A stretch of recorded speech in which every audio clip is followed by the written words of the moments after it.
Hey everybody, it is Gordon Majak here, back with another episode of Timeless Pop, Rock, and Soul. Psst. Hey guys, you want to hear some of the most iconic Memphis soul you've ever heard in your life and you just didn't know that's what it was? Just nod your head. Yes, you do want to hear that. Good, because I've got it for you. We are going back to, when was this? Single was released in November of 1968. I would have been 10 years old, which just about scopes out right, because as far back into my childhood there, man, this song was just one of those ever-present classic oldies that just always sounded great from the first time you ever heard it, and there was never a time when it didn't sound great. Funky and great. So the album comes out in January of 69. Let's hit the album first. Now, we talk about iconic album covers on this channel all the time. You think this was one? From January of 1969, it is Dusty Springfield. And they don't get much more iconic than this album. Dusty in Memphis. And what does the fine print down there say? Dusty Springfield's first recording with the Memphis Sound. Oh, yeah. Gee, I wonder how that turned out. Well, it's been called the all-time rock era torch record. It's been called one of the greatest albums of all time. Yeah, that's how that turned out. Dusty in Memphis. We are going to be listening to this little number right here. Another one that's basically been called one of the best songs ever written. It was originally written and intended for Aretha Franklin, actually, as the story goes. But I think maybe Dusty Springfield heard it first and got to it first and recorded it first and ended up having a big hit with Son of a Preacher Man. Remember that one? Stone cold funk soul, greasy, grimy Memphis soul classic. Son of a Preacher Man. Dusty Springfield, what'd she do with this one? This one got all the way up to number 10 in the U.S. and number 9 in the U.K. Produced by the legendary team there of Jerry Wexler, Tom Dowd, and Arif Mardin. So if the album wasn't iconic enough, Dusty in Memphis, of course, Dusty Springfield, the famous British singer, coming over here and getting a load of that cool Memphis soul. And as I said, this is one of those songs there that came out when I was a kid. It sounded great from the very beginning, and it always did. It always aged so well. You get these funky Memphis horns on this track. The rhythm section is just smoking, some really cool funky drumming, funky bass playing, just the whole rhythm ensemble there in the rhythm section. Absolutely top shelf production from the gentleman that I just mentioned there. And then Dusty Springfield. What did I call the Linda Ronstadt one? Kind of a slow burn, huh? Yeah, I guess you could say there's a little bit of a slow burn to this one, but I'll let you guys decide for yourself, man. This was the classic. Son of a Preacher Man. Dig this rhythm section, man. These brothers in the rhythm section, if they laid any further behind the beat, they would have been late for the gig and missed the recording session. That's how good it is, and greasy and grimy and all that cool stuff that I love about Memphis soul. Check this out. Dusty Springfield from Dusty in Memphis.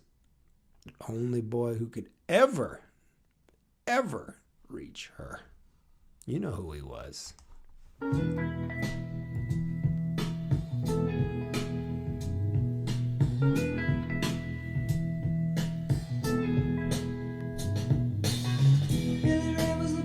Son, and when his daddy would visit, he'd come along.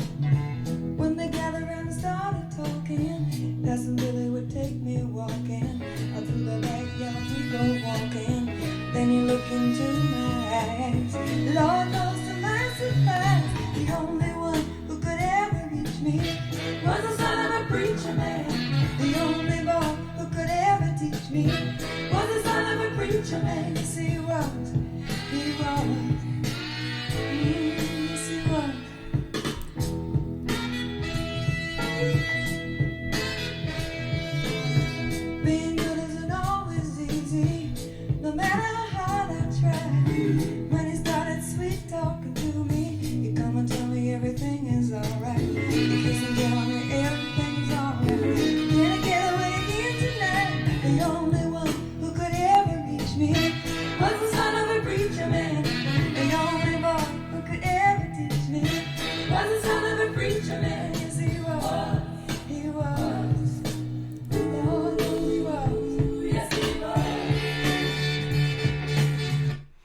Okay, Dusty Springfield about to kick it into gear here in the middle section of this song, but could this groove just be any nastier, any filthier? It is just so laid back, man. Just the grease that's all over this one.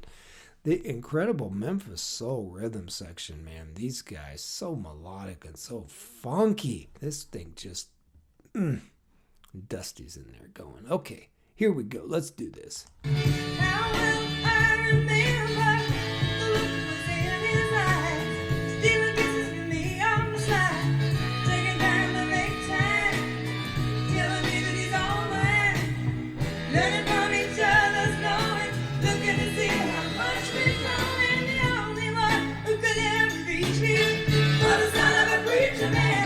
The only one who could ever teach me was the son of a preacher man. Yes, he was.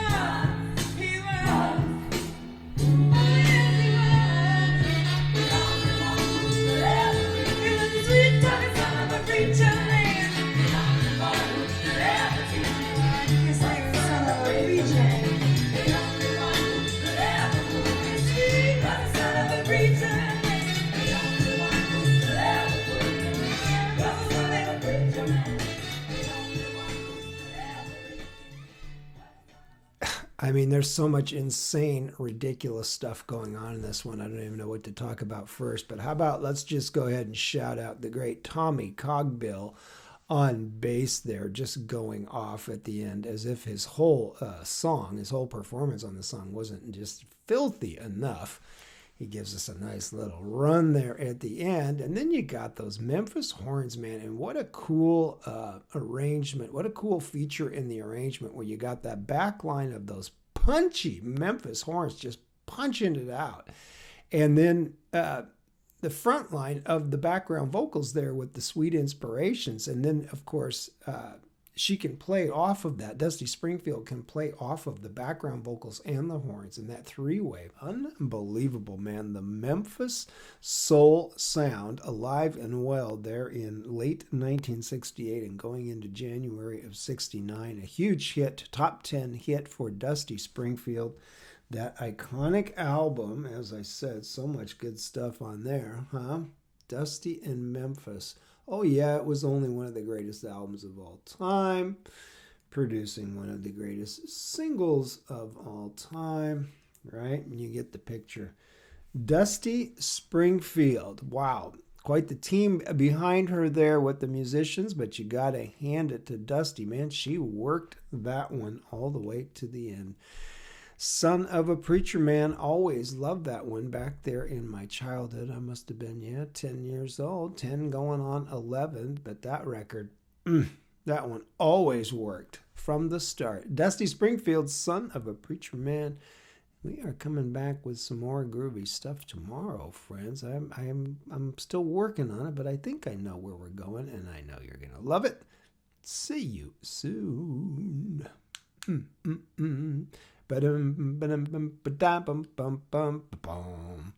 This horn arrangement is ridiculous.